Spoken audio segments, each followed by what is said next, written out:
Kaidah yang ketiga adalah ma yushtaratu at-ta'arrudu lahu jumlatan wala yushtaratu ta'yinuhu tafsilan idza ayyanahu wa akhta'a dharra. Mari baca bismillahirrahmanirrahim. Bismillahirrahmanirrahim.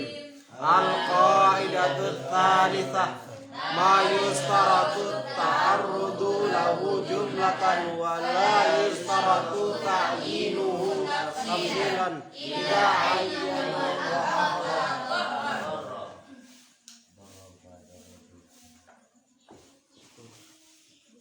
Terus tulis artinya. Ma yushtaratu sesuatu, ma itu sesuatu, yushtaratu disyaratkan, sesuatu yang disyaratkan, at-ta'arrudu menjelaskan, at-ta'arrudu menjelaskan, lahu kepada ma jumlatan secara global, sesuatu yang disyaratkan untuk menjelaskan secara global, wala yushtaratu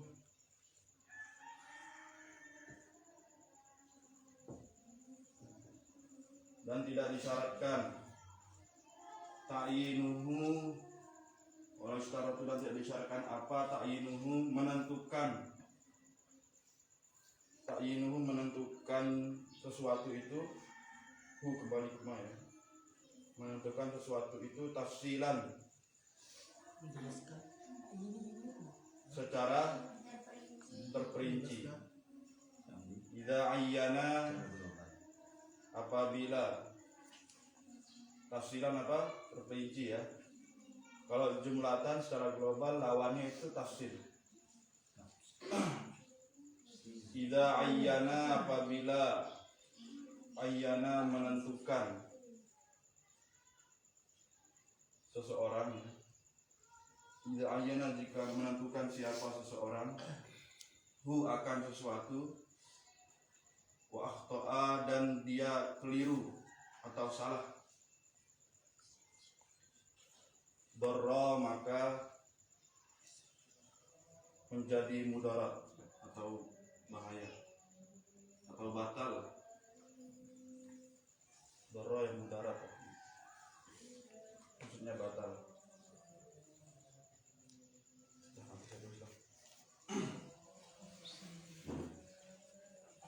Paham? Enggak. Jadi ada di dalam niat itu yang sesuatu yang tidak perlu kita itu menjelaskan secara terperinci, cukup kita hanya menyebutkan secara globalnya saja, ya.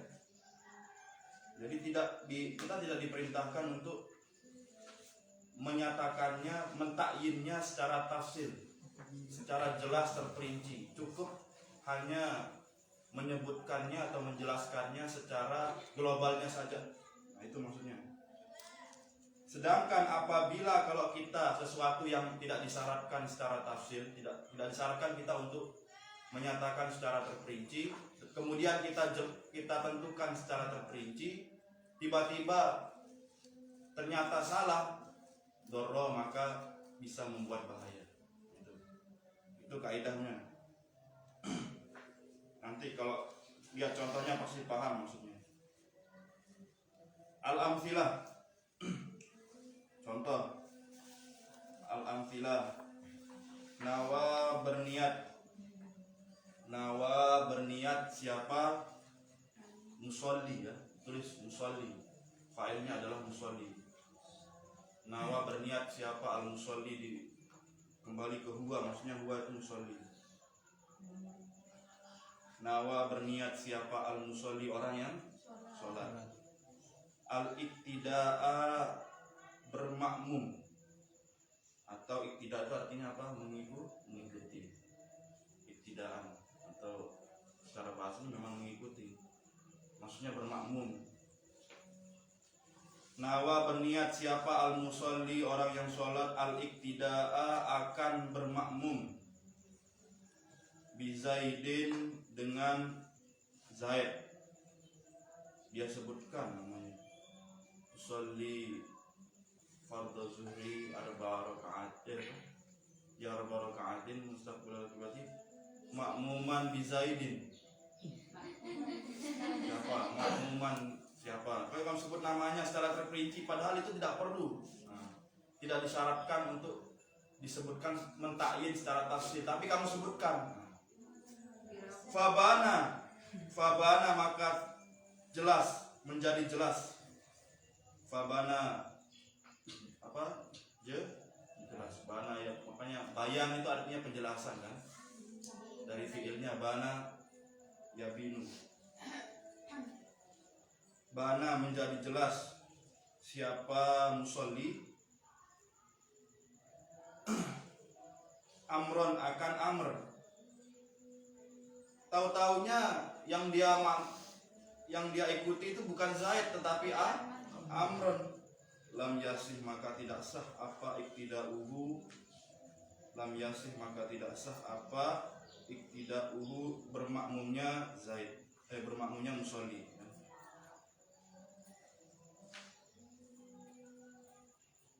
Atau bermakmumnya kepada Amr. Jadi tidak perlu kamu menyebutkan secara terperinci saya bermakmum kepada si Zaid. Boleh saja kamu menentukan secara tafsir, tapi tidak ada syarat, ya, tidak wajib. Kamu bilang, kamu jelaskan saya mengikuti si Zaid dalam sholat, misalkan, dalam hati kamu. Tapi itu kan nggak wajib untuk menyebutkannya. Konsekuensinya kalau dia ternyata salah, apalagi dia bermakmumnya di belakang, paling belakang, nggak tahu siapa yang jadi imam itu kan. Tapi dia yakin bahwasanya yang biasa sholat itu biasanya si Amr. Dia yakin kan. Tapi dia di belakang, dia sholatnya di paling akhir. Tiba-tiba suaranya berbeda.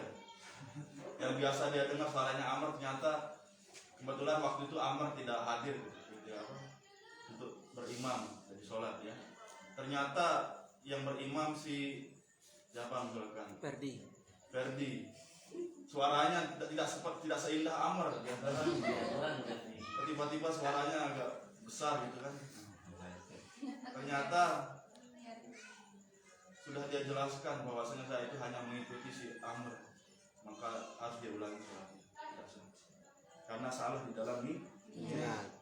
Itulah yang dimaksud sesuatu yang disyaratkan hanya menjelaskan ta'arud lahu jumlatan secara global, artinya hanya bilang makmumah cukup secara umum, tidak perlu ditafsirkan.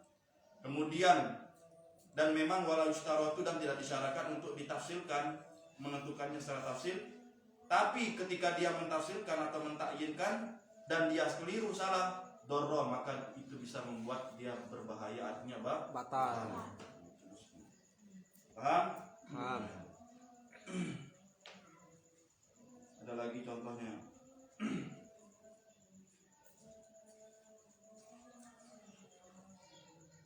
Maka di dalam jamaah itu sekali lagi tidak disyaratkan kita itu menentukan siapa imam kita. Ya. Tidak perlu, cukup hanya bilang makmuman. Ini juga berlaku ketika nanti sholat jenazah ya. Tidak perlu kita sebut namanya. Sholli ala hadzal mayyit fulan bin fulan. Tidak perlu. Nanti kalau dia tiba-tiba itu salah, tidak sah sholat jenazahnya dia. Jadi memang cukup dia menyebutkan sholli ala hadzal mayyit. Ya. Dan kemudian contoh yang kedua.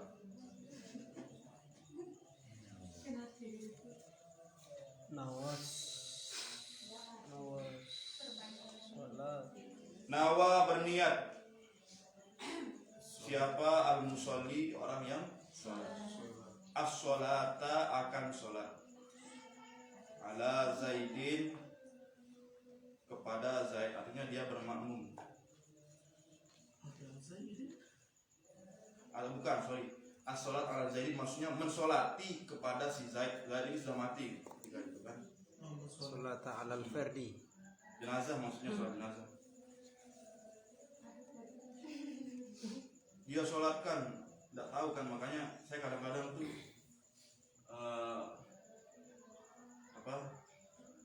jangan sampai salah keliru di dalam niat itu. Nawa dia berniat siapa musolli as-sholata akan sholat jenazah ala Zaidin kepada Zaid. Fabana maka menjadi jelas siapa musolli amron akan Amr. Tiba-tiba dia tahu itu ternyata Amr setelah dia sholat itu. Karena dia sudah bilang sholatnya musolli ala hada al-mayyit Zaid bin Zaid, bukan Zaid bin Amr siapa. Ternyata Amr. Au itu dalam kalau nama ya. Kalau sekarang jenis pun juga bisa membatalkan ternyata. Au ala rajulin atau atas seorang laki-laki. Fakana maka ada siapa al-mayyit itu imro'atan adalah perempuan. Lam tasih maka tidak sah apa as-sholat. Makanya saya ketika sholat jenazah itu kadang-kadang nggak tahu saya siapa yang saya sholatkan ini. Maka saya tanya sebelum saya mulai itu, siapa yang ini apa mamu ini yang sholat yang mati ini? Soalnya kalau saya niatkan jenazah mayitah atau mayit gitu kan, jangan sampai salah. Makanya kita harus tahu siapa yang kita sholatkan itu. Itu bisa kalau kita salah di dalam niat, kita bilang sholli ala hadzal mayyitati, ternyata mayit bukan mayitah, itu bisa membatalkan sholat. Lam tasih maka tidak sah apa sholat. Menentukan jenis pun juga bisa bahaya ya, apalagi nama.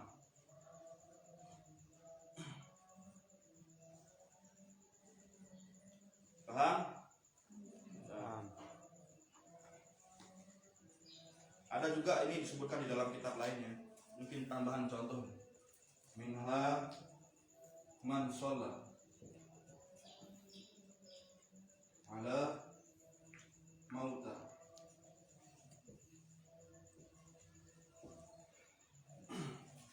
La yajibu ta'yinu adadihim.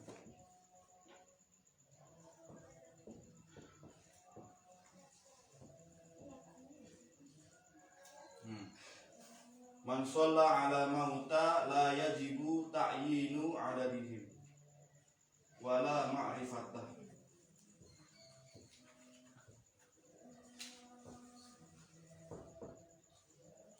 La yajibu ta'yinu adadihim wala ma'rifatuhu. Falau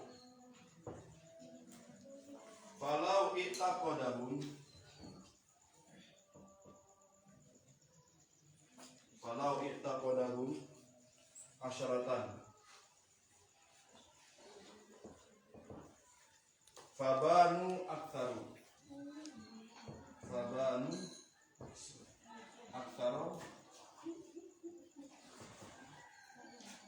a'ada as-shalah alal jami' a'ada as-shalah.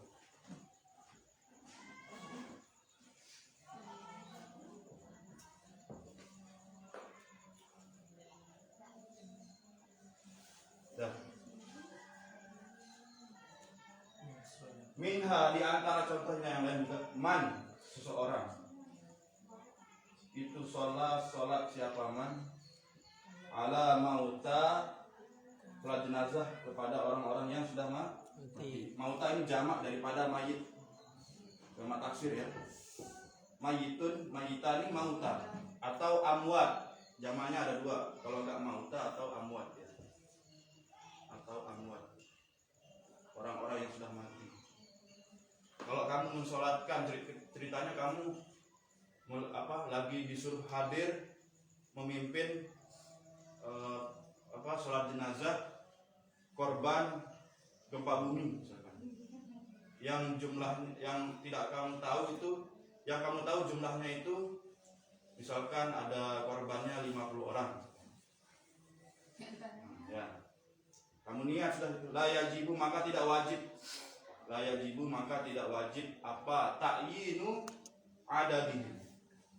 Ta'yinu adadihim menentukan adat apa adat? Jumlahnya. Jumlahnya orang mauta. Tidak wajib kita bilang sholli ala amwat atau alal mauta asyratu ashkhas atau khamsata. Kamu sebutkan dalam hatimu 50 orang gitu misalkan. Wala ma'rifatu juga tidak wajib kita tahu siapa namanya, siapa orangnya. Tidak perlu, kelamaan nanti kamu sebut namanya satu persatu. Falau i'taqada maka lau jika i'taqada meyakini atau berniat ya, meyakini siapa man hum akan mauta, dia yakin bahwasanya orang yang mati itu asyaratan akan apa? 10 orang misalkan. Dia yakin ternyata yang korban itu 10 orang tuh. Tapi dia belum dapat info yang benar-benar valid kan? Pokoknya dijajar saja gitu orang-orang mati gitu, 10 orang. Faban maka ternyata menjadi jelas siapa mauta itu bukan itu ya. Fabanu maka menjadi jelas aksaro akan lebih banyak, artinya lebih dari 10. Ada maka mengulangi siapa man as-sholata akan sholat. Asingan kenapa dia niatkan, dia sebutkan 10 orang di dalam hatinya. Saya mau sholatkan 10 orang mati. Ternyata setelah selesai sholat tidak lebih dari 10. Maka ada dia mengulangi as-sholata akan sholat. Wajib dia ulangi sholat jenazahnya karena salah di dalam niat. Makanya tidak perlu kita sebutkan berapa jumlahnya ya orang yang mati itu, tidak perlu. Cukup bilang alal mauta, sholli ala hadhil mauta atau ala hadhil amwat arba'at takbirat fardhu kifayah lillahi ta'ala. Cukup. Tidak perlu dijelaskan siapa orangnya, tidak perlu dijelaskan berapa orangnya. Karena ketika kita menyebutkan berapa orangnya dan namanya siapa saja, terus kita ternyata salah, ada yang kurang, ada yang belum disolatkan, ada yang tidak disebutkan namanya, maka tidak sah. Karena ada orang siapa tahu dia sebutkan namanya beberapa orang itu, ada yang terlewat, ternyata ada yang belum disolatkan, maka tidak sah dia sholatnya, sholat jenazahnya ya.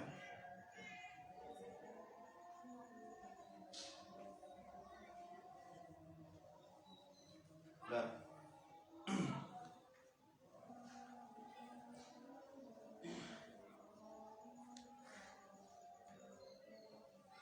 ada lagi contoh yang lain. Yushtaratu ta'yinu adadi rakaat. La yushtaratu ta'yinu adadi rakaat. Contoh lain.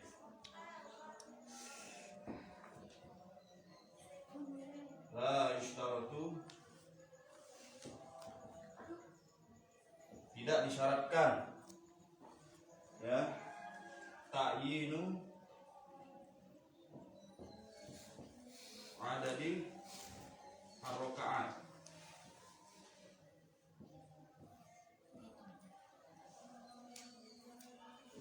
Falau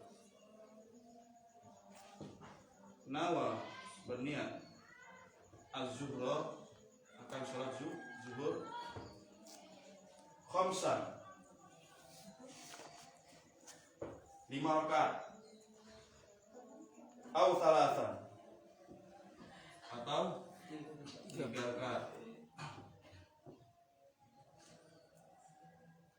lam yasih maka tidak sah.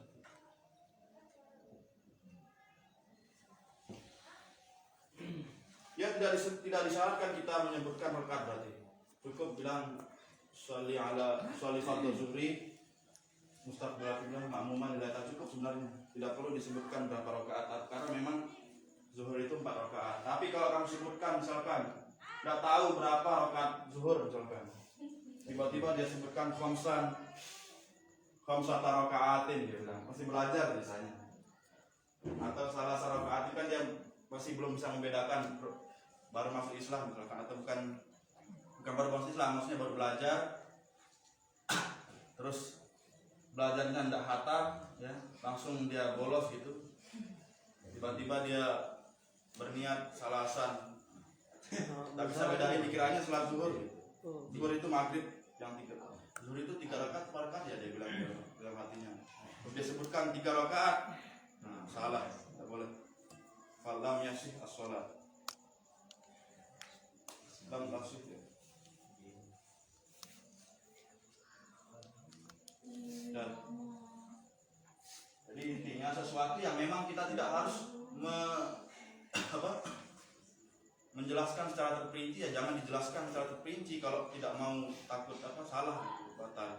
Cukup menjelaskan yang memang secara globalnya saja. Misalkan usolli ala hadhil amwat, kan itu secara global itu kan, secara umum orang-orang mati ini. Siapa artinya yang di hadapan kita itu orang-orang yang mati yang kita sholatkan itu masuk di dalam kalimat amwat itu. Sehingga ketika kita tidak sebutkan itu menjadi sah, tetap menjadi sah. Dan sekarang contoh yang ketiga, ayyana menentukan siapa muzaki. Muzaki itu orang yang berzakat. Kenapa ada orang namanya muzaki? Ada. Dia ahli zakat apa enggak? Suka berzakat apa? Ali Bengel. Hmm? Ali Bengel. Enggak, dia suka berzakat apa enggak? Itu suka zakat apa? Namanya muzaki itu orang yang berzakat. Ayyana menentukan niat atau menentukan jumlah. Siapa muzaki zakat amalihi akan zakat mal, zakat harta, al-ghaib zakatnya ya, kembali ke muzaki, al-ghaibi yang gaib, yang tidak ada di sampingnya. Dia menentukan nih zakat malnya yang tidak ada di sampingnya, yang gaib lah, tidak terlihat. Tahu namanya zakat mal? Zakat mal itu zakat harta, itu termasuk daripada profesi atau pekerjaan, punya harta ya, usaha, perdagangan, masuk situ. Nah, zakat mal ini kalau kamu punya harta, misalkan punya emas ya, punya emas itu kalau sudah sampai haul dan nisab itu wajib untuk dizakati. Haul itu artinya sudah sampai setahun. Jadi kamu punya emas ini sudah sampai setahun. Kalau sudah lewat setahun wajib kamu zakati. Terus yang kedua syaratnya harus dia nisab, mencapai batas minimal dalam zakat. Misalkan dalam emas itu kalau sekarang itu 85 gram. 85 gram sudah wajib zakat. Misalkan per gramnya emas itu 900.000 misalkan. Dikalikan berapa? 85 gram jadi berapa? Berapa juta? Hah? Gak ada yang pintar matematika ini? Bagaimana? Bisa dihitung. Per gramnya 900.000 misalkan Ya. kalau sekarang. Nah, Nah, kalau misalkan 85 gram jadi berapa? 85 gram kali 9. 900.000 kali 85 dah. Iya. Anu. Apa? 765 juta. 76. Masa 200? Iya, 76 kayaknya 76.500. Jutaan lah ya. 76.500. 76.500. Segitu kalau sudah punya uang segitu, artinya kalau punya harta segitu gak mesti dia harus emas, misalkan yang penting hartanya itu sama dengan harga emas itu 76 juta itu. Punya uang simpanan sudah sampai 76 juta, terus dia sudah haul, sudah setahun, maka wajib dia menzakatkan 2,5%-nya. Ya. Berapa 2,5% dari 75 juta itu? Itu dia zakatkan. Setengahnya. 2,5%. Kecil. Berapa? 25, 2,5%-nya Nanti dah. Nanti. Gak bisa deh. Ya pokoknya segitulah. Mungkin berapa ya? Mungkin 15 juta ya? Ada 15 juta? Enggak sampai 1.500.000. Jauh ya? 2,5%. Nah segitu dia, kalau punya kekayaan seperti itu ya dia zakatkan itu 2,5%-nya. Itu namanya zakat mal. Kalau mobil juga sama. Mobil juga, kalau dia punya apalagi ternak itu, punya sawah, punya apa itu juga ada zakatnya. Ini misalnya tanah kosong nggak dipakai, cuma tetap Ya milik, suratnya tetap juga itu termasuk termasuk daripada harta itu, surat-surat itu. biar masuk ya nanti orang-orang tahu. Suratnya itu menjadi hartanya dia, surat tanahnya itu. Jadi dia juga harus berzakat. Kalau sudah setahun Kalau tidak berzakat hukumnya apa? wajib zakat, karena zakat itu faedahnya adalah satu, supaya untuk menambahkan barokah dia punya harta itu. Karena namanya zakat itu secara bahasa anum yang pertama. Anum itu artinya bertambah, artinya berkah. Ya, rezekinya mau ditambah ya harus berzakat. Kemudian yang kedua, zakat itu faedahnya adalah zakat artinya mensucikan. Yang kedua itu artinya mensucikan, mentadhir. Ya kan? Tazkiyatun nafs, tahu tak tazkiyah nafs? Apa artinya Zakat tazkiyah? diri. Hah? Mensucikan diri. Tazkiyatun nafsi. Mensucikan diri. Mensucikan diri, tazkiyah. Zakat itu artinya mensucikan. Kenapa mensucikan? Karena harta kita itu kadang-kadang ada yang dari syubhat kita terima, ada yang dari tidak tahu asalnya kita terima, yang siapa tahu itu perolehnya dari haram, ya kan? Sehingga harta kita itu jadi kotor, perlu kita bersihkan dengan berzakat. Nah, dengan zakat itulah harta kotor kita itu menjadi bersih, sehingga kita dosa-dosa kita itu menjadi hilang dan berpahala. Itu fungsinya zakat. Jadi kalau orang yang tidak pernah berzakat ya kotor terus hartanya, dosa terus. Karena kita tidak tahu harta kita yang dapat itu diperoleh dari mana, apa dari syubhat. Kan nggak tahu kita, kalau kita nggak nerima terus apa kalau kita dikasih uang kan? Entah itu dari syubhat dari mana kan kita nggak tahu, nggak pernah nanya dari mana asalnya, kita terima saja. Kadang-kadang yang kita terima itu harta yang kotor, perlu kita bersihkan dengan zakat. Makanya kenapa Rasulullah SAW itu tidak boleh menerima zakat, termasuk keluarganya, para habaib, para sayyid itu tidak boleh menerima zakat. Itu nggak enaknya jadi sayyid itu, karena Nabi tidak boleh menerima zakat. Tapi kalau menerima infak boleh, menerima hadiah. Tapi kalau zakat boleh. Kenapa zakat tidak boleh? Karena Rasulullah itu tidak mungkin kotor dia punya harta kan. Masa dibersihkan dengan zakat? Enggak lah. Jadi kita ini manusia yang biasa ini perlu berzakat, karena harta kita itu pasti kotor. Kalau Rasulullah tidak. Yang punya HP 2 zakat. Enggak. Zakatkan satu. Lalu banyak kalau zakatkan satu itu. Itu kan batasnya itu yang berapa tadi? 75 juta. 75 juta. 500. Buat yang punya iPhone. Dia punya iPhone berapa ya? Kalau mencapai 76, kalau tidak mencapai nggak usah. Nah, kembali ke pembahasan. Ayyana zakat dia tentukan ya. Dia tentukan zakat hartanya yang gaib, artinya yang tidak berada di sampingnya. Artinya hartanya itu tidak terlihat di rumahnya, misalkan tidak ada, saya mau zakat harta saya, dia bilang. Yang gaib, yang tidak ada sekarang di saat ini, dia sebutkan itu yang gaib itu. Jadi fakana talifan, maka ada mal al gaib itu talifan, rusak ya. Harta yang gaib itu tiba-tiba dia rusak, misalkan tiba-tiba dia hancur. Lam yujzi, maka tidak mencukupkan apa harta al gaib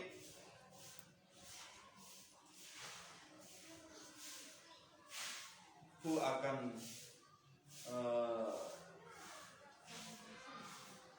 akan orang muzaki ya, tidak mencukupkan siapa harta itu kepada muzaki itu anil hadir, dari harta yang hadir, harta yang ada dia punya, yang nampak. Misalkan dia punya uang simpan, atau misalkan dia punya harta yang dia simpan tidak terlihat jauh gitu, dan tidak berada di tangannya gitu, tidak berada di hadapannya, tapi dia sebutkan harta itu yang gaib, itu tidak mencukupi. Misalkan dia rusak, karena dia sudah niatkan kan, sudah sebutkan itu yang tidak bisa dia mencukupi harta yang ada di hadapannya hadir.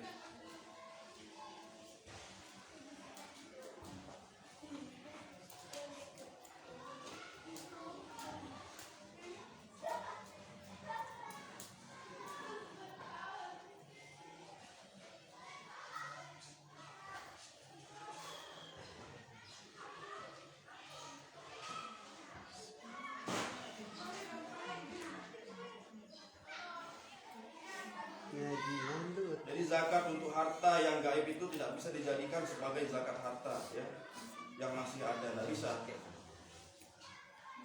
Karena sudah rusak kan, tidak bisa harta yang yang tidak nampak itu dijadikan sebagai untuk harta yang masih ada, tidak bisa.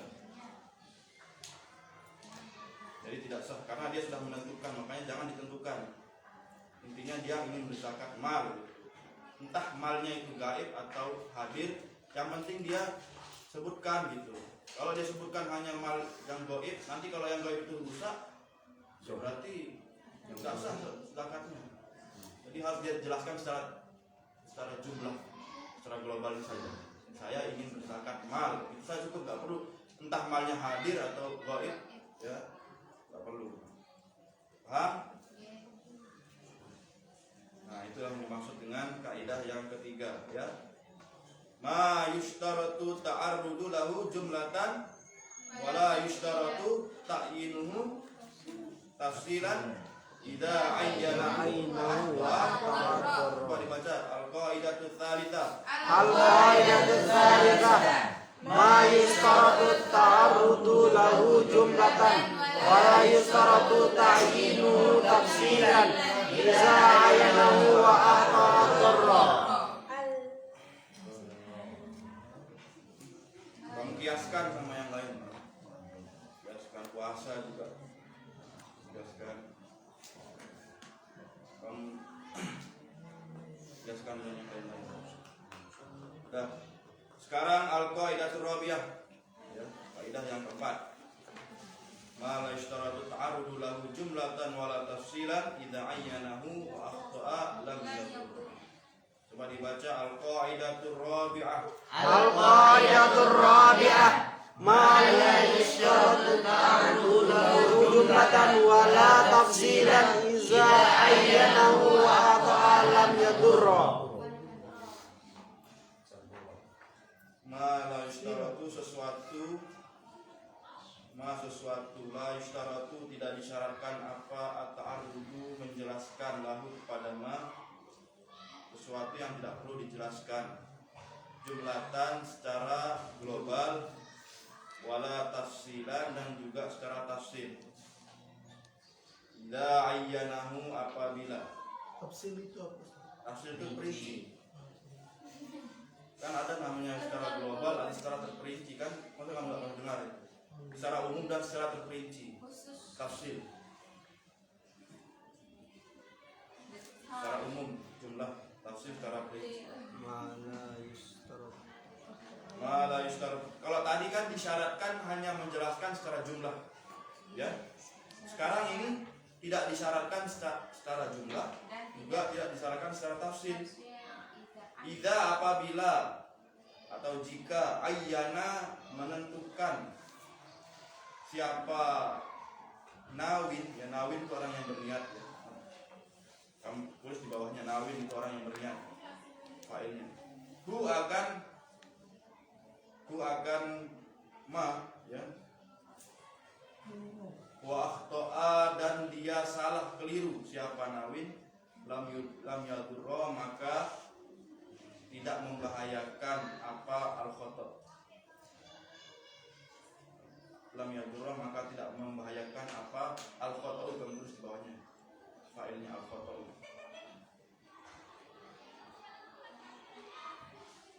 Jadi sekali lagi sesuatu yang tidak disyaratkan untuk menjelaskannya secara global juga tidak disyaratkannya untuk menyebutkannya secara terperinci, ya itu apabila ayyana seseorang menentukannya atau menyebutkannya baik secara jumlah atau secara tafsir, tetapi dia salah, wa akhta'a lam yadurra, maka tidak bermasalah apa al-khata' kesalahan itu. Tidak bermasalah. Contoh, ta'yinu maka disolati wa zamani. Ta'yinu menentukan, menjelaskan secara, entah dia menjelaskan secara perinci atau secara jumlah ya.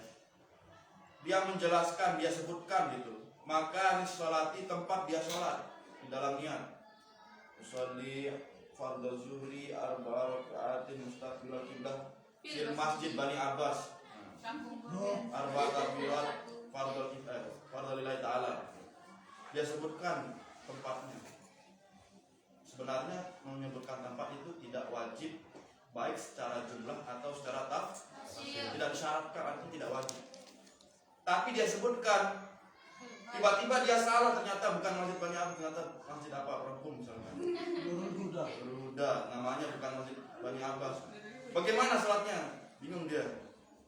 Lihat kaidah ini, lam yadurra, tidak membahayakan, tidak batal sholat, karena tidak wajib disebutkan. Jadi tidak membatalkan sholat. Salah di dalam menentukan tempat sholat itu tidak membatalkan sholat. Wazamaniha, waktunya.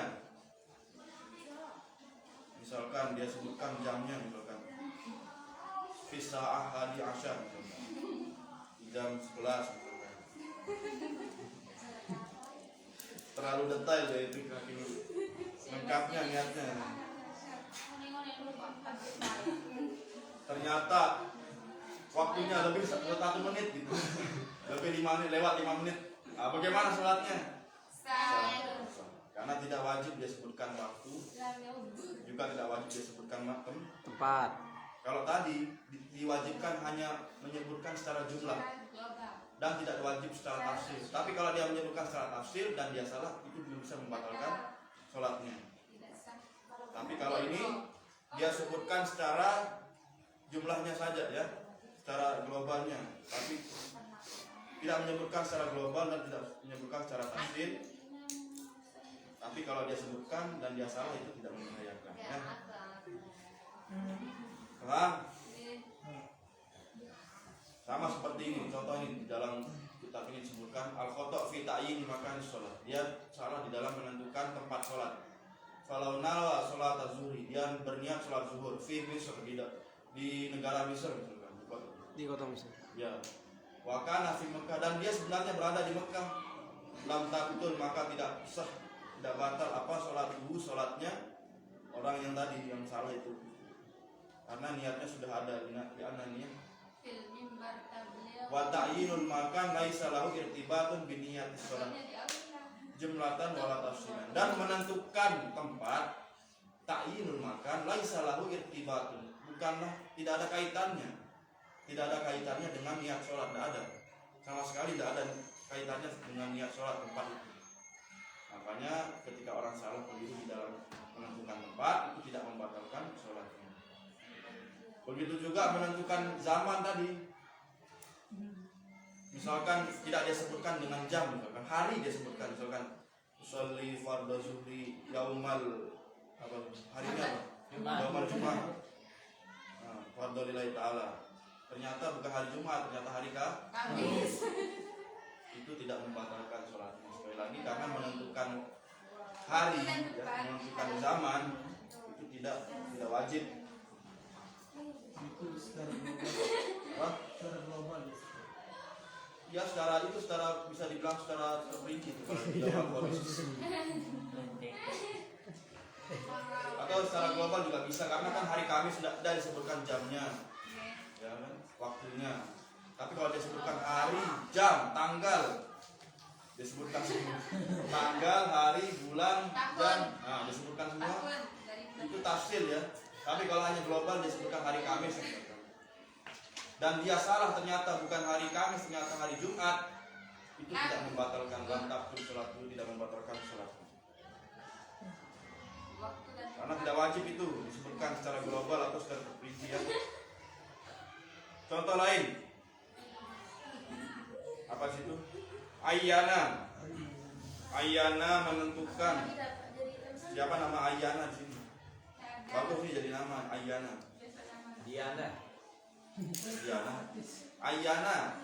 Ayanamu. Gimana? Ayana mereka Ayyana menentukan atau menyebutkan siapa al-musolli, orang yang sholat. Oh bukan ya. Ayyana menentukan siapa al-imam, orang imam ya, seorang imam. Man terhadap orang, akan seseorang.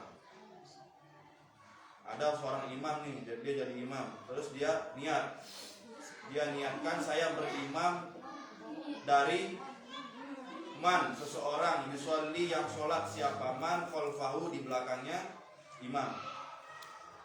Dia sebutkan siapa yang sholat di belakang saya itu. Dia tentukan. Misalkan dia jadi imam. Ternyata yang dia mau sebutkan di dalamnya tuh imaman an, saya berimam dari menjadi imam, maksudnya untuk kepada sebutkan nama-nama kamu semua ini. Saudah. Ternyata ada yang Hah? Ya, Iya, makanya dia sebut. Makmumnya Wajib. kalau Padahal tidak wajib kan? makmumnya juga Tidak wajib. Makanya Atau dia sebutkan ini perempuan. orang yang sholat di belakangnya itu, maka tidak membatalkan sholatnya. Kalau dia keliru tidak membatalkan sholat. Contoh, falau nawaz imaman an Zaidin fabana amran lam yadur li annahu la yashtaratu ala imam ta'yinul ma'mum. Karena tidak disyaratkan bagi seorang imam itu ta'yinul ma'mum, menentukan siapa makmumnya. Wala niyatal imamah, dan juga tidak wajib berniat imam. Itu jadi kalau jadi imam kamu nggak perlu, sebenarnya nggak wajib niat imaman lillahi ta'ala, itu nggak wajib. Yang wajib itu hanya makmum, dia berniat makmuman. Tapi kalau imam tidak wajib dia imam, berniat imam. Makanya kalau kan kamu lihat kalau ada orang sholat terlambat terus dia ingin berjamaah gitu, kan dia ini apa dia sentuh, terus dia berniat. Yang wajib berniat makmum itu makmumnya, sedangkan imam ini dia tidak wajib berniat apakah dia menjadi imam atau tidak, terserah dia. Kalau dia mau mendapatkan pahala jamaah dia aja berniat imam, tapi kalau tidak mau niat berjamaah dia tidak bilang di dalam niatnya itu imam ketika dia sholat ya, karena sudah sholat kan dia masih dalam keadaan sholat, nggak mungkin dia ulangi sholatnya dia niat terus jadi imam kan, berarti dia nggak niat wajib imam, nggak wajib dia sebutkan niat imaman.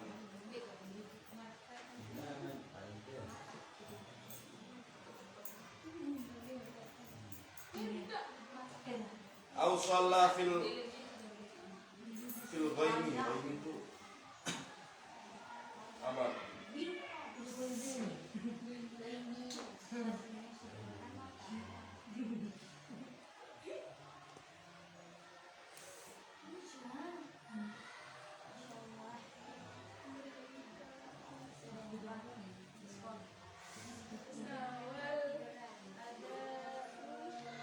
Mendung ya. Baik. Berawan. Baik. Sholat fil ghaib dia menentukan niat, artinya ini tepatnya ya.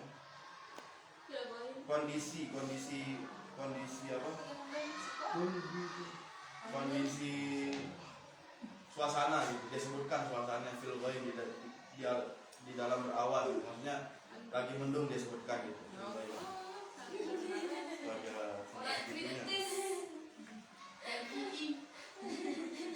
Padahal itu tidak wajib.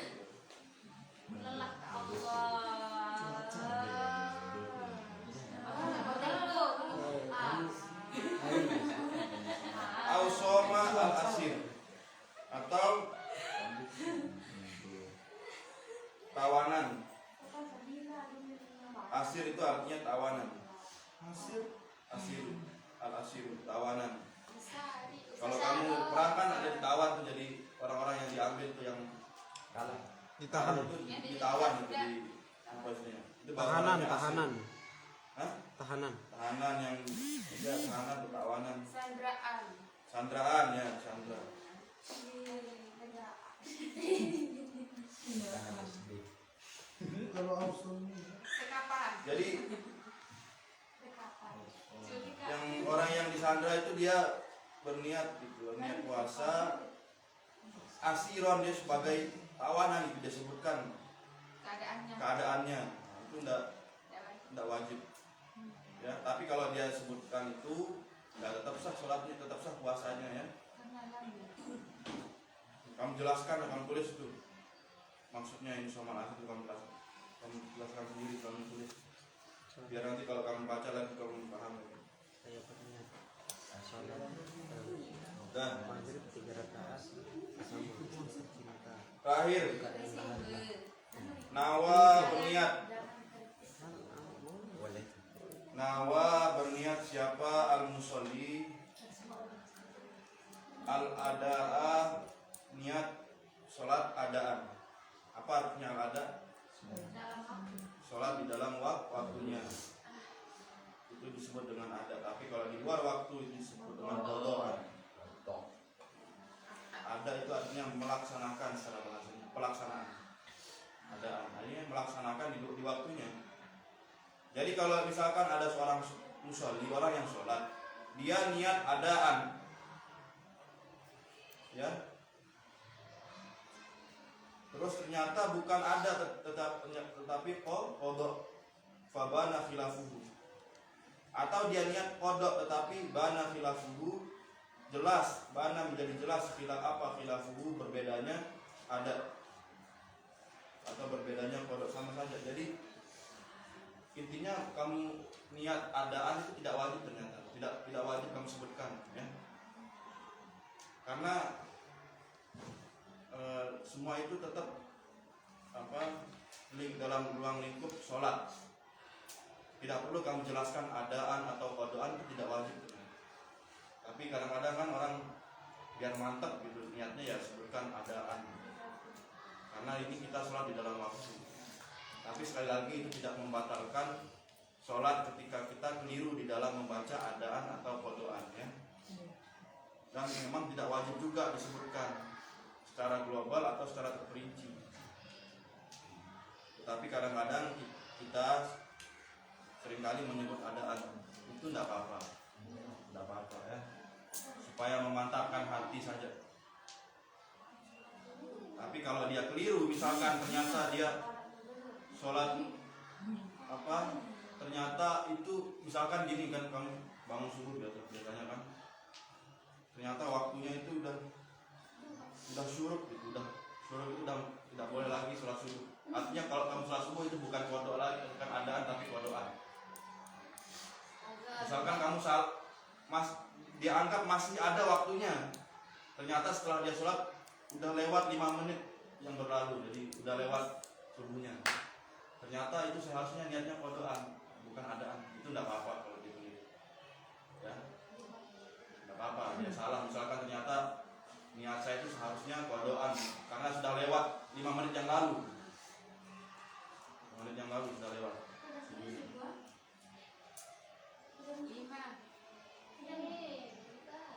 Jadi sekali lagi, ma la yushtaratu ta'arudu lahu jumlatan wala tafsilan idza ayyanahu wa akhta'a lam yadurra. Coba baca. Al-qaidatur rabi'ah. Al-qaidatur rabi'ah. Ma la yustaratu ta'arudu lahu jumlatan wala tafsilan idza ayyanahu wa akhta'a lam yadurra. Al-qaidatul ula. Al-qaidatul ula. Al-umur wa maqasidiha. Yang kompak lah. Al-qaidatul ula. Al-umuru bi maqasidiha. Innama amalu binniyati wa innama likulli imrin ma nawa. Al-qaidatul tsaniyah ma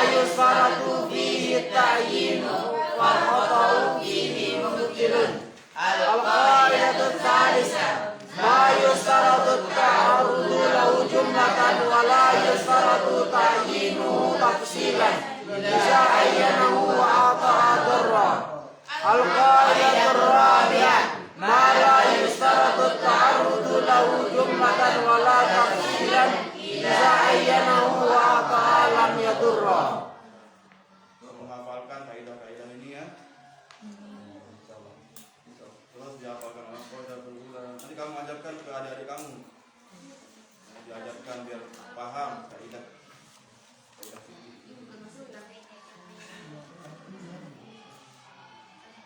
Dan contoh-contohnya. Contoh-contoh yang lain. Nah, besok kita akan lanjutkan kaidah yang kelima. Minggu depan insya Allah kaidah yang kelima maqasidul ladzi ala niyatil ladzi. Sampai kalau sudah sampai kaidah ke 10 ya. Nanti kita Iya, ada diskusinya, ada soalnya. ya ada diskusinya nanti, ada PR-nya juga. Apa?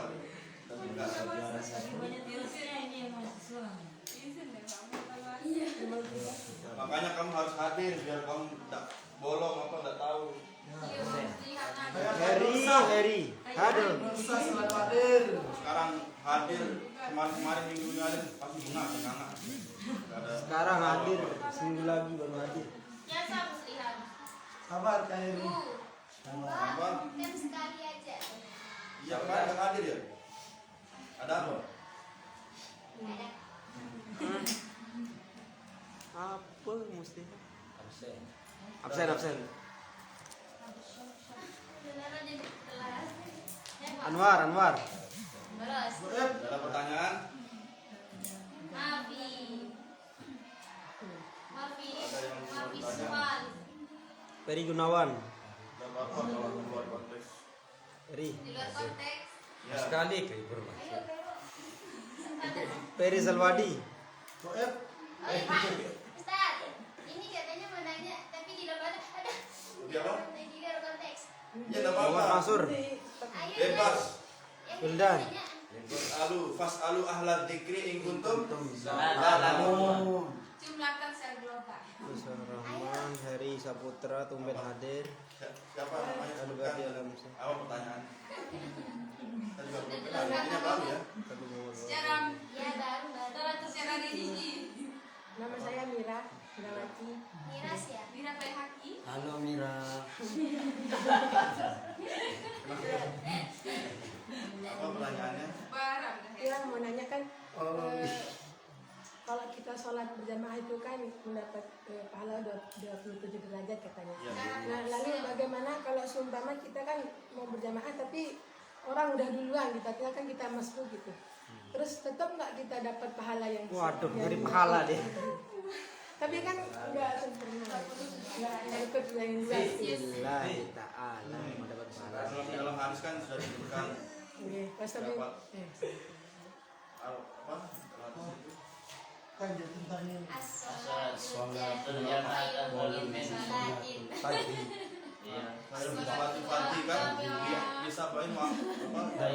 Aslina darajat. 37 derajat Celcius. Itu nah 27 biasa ada ulama yang menjelaskan 27 derajat ini kalau sholatnya benar-benar sholat. Jadi misalnya dia itu khusyuk, dia itu benar wudunya itu sempurna, artinya tidak ada yang yang ketinggalan wudunya, ya. Dan dia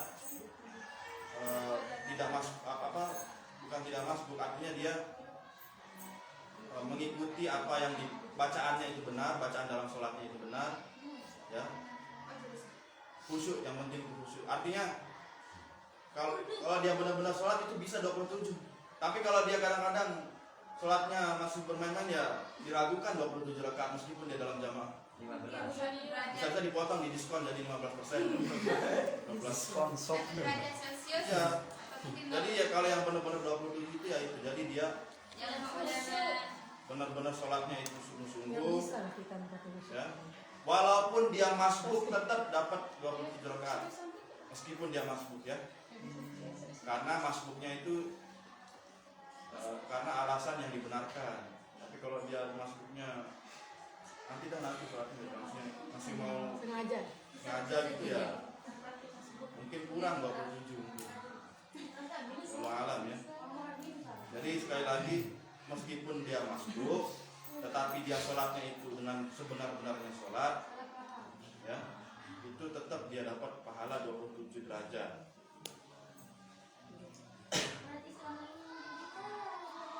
Ya. Saya dapat Jangan sampai sholatnya itu tidak benar-benar sholat. 0,5 derajat. Pokoknya imam sama orang yang Apa? Apa yang jelas ngomongnya? ini kayunya Ustaz mau nanya. Apalagi pertanyaan? Paham Silakan. tadi? Paham. Dia menjual namaku. Dasar popone. Nggak, terus Ada melanjutkan. di bukit. Kalau kelebihan dalam sholat berjamaah misalkan imam, Lisan. lalu kemudian makmum tahu imamnya sudah dapat misalkan sholat 4 rakaat, terus lebihnya 2 rakaat jadi 6 rakaat, lalu kemudian imam diam. Nanti kalau sudah habis sholat baru kemudian imam tahu, dikasih tahu oleh makmum tersebut. Apakah wajib mengulang kembali? Kalau makmumnya tahu bahwasanya imamnya itu salah, dia tidak perlu ikut. Tidak perlu ikut salah. Misalkan dia menambah rakaat, tidak perlu. Ataupun kalau dia misalkan ikut, karena dia tidak tahu kemudian dia ikut, itu wajib dia disunahkan sujud sahwi. Itu kalau dari makmum ya. Tapi kalau imam, dia harus sujud sahwi karena dia menambah rakaat, yang ada. Dan memang kita itu kadang-kadang begitu ya, ragu apakah sholat kita ini 4 rakaat atau belum, atau kurang gitu. Katanya para ulama, kalau kita ragu misalkan ya, ragu apakah sudah 4 rakaat atau belum, itu nambah rakaat, nambah saja, karena itu yang paling hati-hati. Meskipun sebenarnya kita menambah itu menjadi 5, itu tetap sah sholat kita, karena kita ragu ya di dalam sholat itu, maka disunahkan untuk menambah rakaat.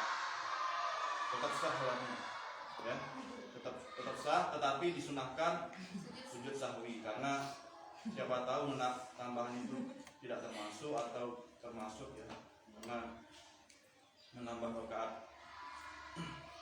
Jadi tetap sah sholatnya, karena dia ragu, sebaiknya itu dia tambah.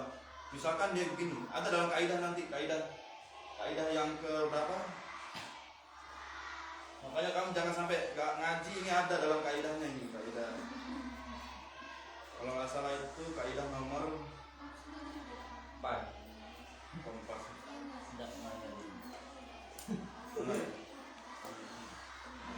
Ada itu. Makanya kalau dia ragu, hendaknya dia menambah 1 rakaat. Karena siapa tahu dia itu baru 3 rakaat, dia tambah jadi 4, 1 rakaat jadi 4 kan. Kalaupun dia sudah 4, dia tambah 5, itu tidak apa-apa. Karena ragu kan, ragu. Ragu lagi tambah. Ya kalau ragu terus keterlaluan. Ragu sampai 10 rakaat itu nggak akal, baru makul. Jadi kalau misalkan makmum ngikutin imam, misalkan dia, karena imamnya juga nggak tahu kan, dia nggak mikir ya, imamnya nggak mikir dia sholatnya, nggak ngurus, pokoknya dia ikuti imam aja. Kan kadang-kadang gitu. Salah pun dia ikuti. Nah.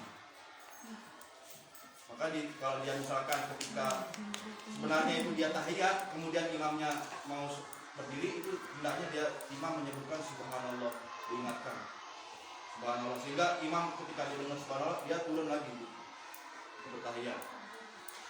Itu kalau turunnya, ini ada lagi masalah, kalau dia naiknya sudah berdiri tegak, itu tidak boleh dia turun langsung, harus dia ruku tidak lagi. Tapi kalau dia naiknya itu tidak mustaqim, tidak muqtadim, tidak lurus gitu. Misalkan dia mau naiknya sebelum itu, boleh dia turun lagi ya, masih bisa. Biasanya kan sering gitu kan, kadang-kadang aneh kelebihan, dia mau naik gak jadi gitu.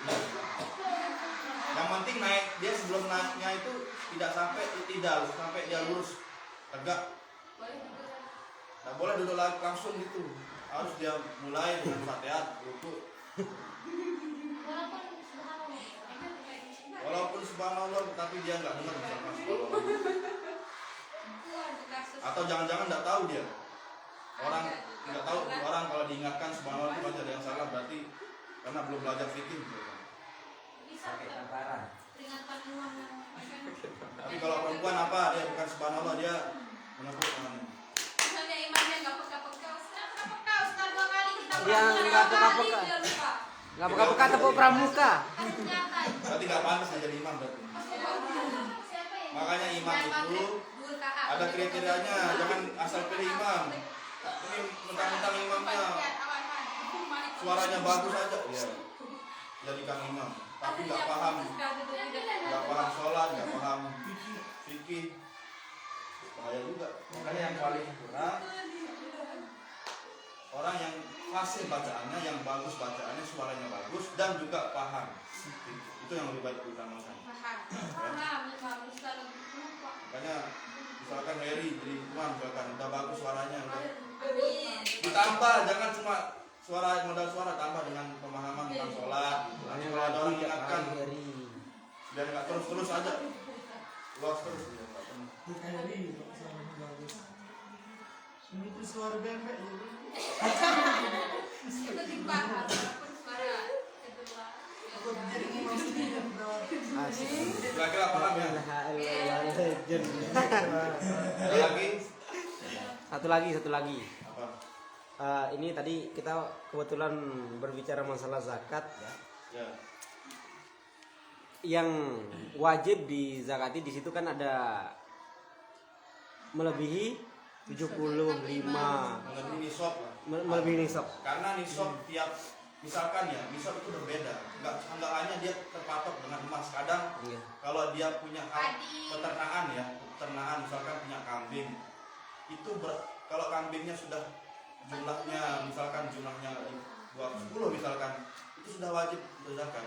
Kalau sapi, Tapi kalau ada khusus saya lupa berapa bagiannya kita lagi. Ya, Ada di fikih itu di bagian-bagiannya itu ada, saya lupa.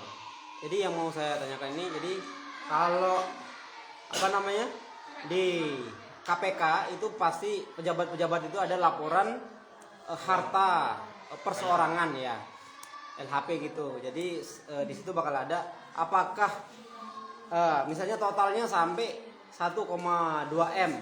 Apakah itu kan total ada yang berbentuk mobil, ada yang berbentuk rumah, tanah dan lain-lain.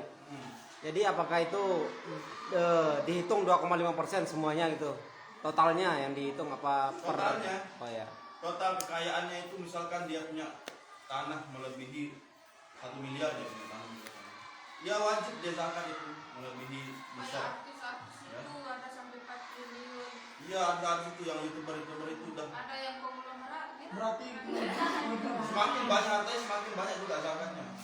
Jadi artinya Islam itu tidak ingin orang-orang itu kekayaan itu hanya berputar pada orang-orang itu saja. Di dalam surat Al-Hasyr dikatakan kaila yakuna dulatan bainal aghniya minkum, supaya harta itu tidak berputar terus di orang-orang kaya itu, orang kaya di antara orang kaya saja, tapi perlu juga harta itu berputar kepada orang-orang yang miskin yang ada di sekitarnya. Biar yang kaya tidak menjadi kaya terus dan orang miskin menjadi miskin terus. Maka Islam itu tidak begitu, dia ingin yang miskin menjadi kaya sejahtera, yang kaya ya tetap kaya, tetapi yang miskin juga ikut menjadi sejahtera gitu. Minimal sejahtera lah, kaya, nggak mesti kaya, yang penting dia cukup gitu, berkecukupan. Kan ada negara-negara itu yang sekarang itu hidup saja tidak layak itu. Punya rumah pun bukan rumah yang layak. Itu kan sangat miskin sekali. Jadi pemerintahnya itu bisa nanggung dosa itu. Ya. Jadi makanya hati-hati jadi pemimpin. Pemimpin itu kalau rakyatnya tidak bisa ada yang susah, yang miskin itu dosanya di pemimpinnya itu. Makanya imam katanya harus tuh seorang pemimpin antara dua tempat ya. Imma adil au zalim. Kalau dia adil langsung surga. Kalau dia zalim masuk neraka. Nggak ada pilihan lain. Pilihan ketiga. Ya neraka kalau zalim atau korupsi ya langsung neraka. Udah. Tapi kalau adil, dia berusaha untuk mensejahterakan rakyatnya, itu langsung juga tanpa mesra. Ya. Makanya kalau kamu menjadi masuk surga lewat pemimpin ya harus menjadi pemimpin yang adil. Terutama di keluarga. Ada makanya nanti kaidahnya. Kaidah yang ke-26. Tasarruful imam ala ra'iyati manutun bil maslahah. Nanti ada pembahasan tentang pemimpin. Makanya kamu jangan sampai ketinggalan ke kaidah yang ke-26 ini. Dan ada lagi yang tanyakan? Mafi. Dan semoga kita semua mendapatkan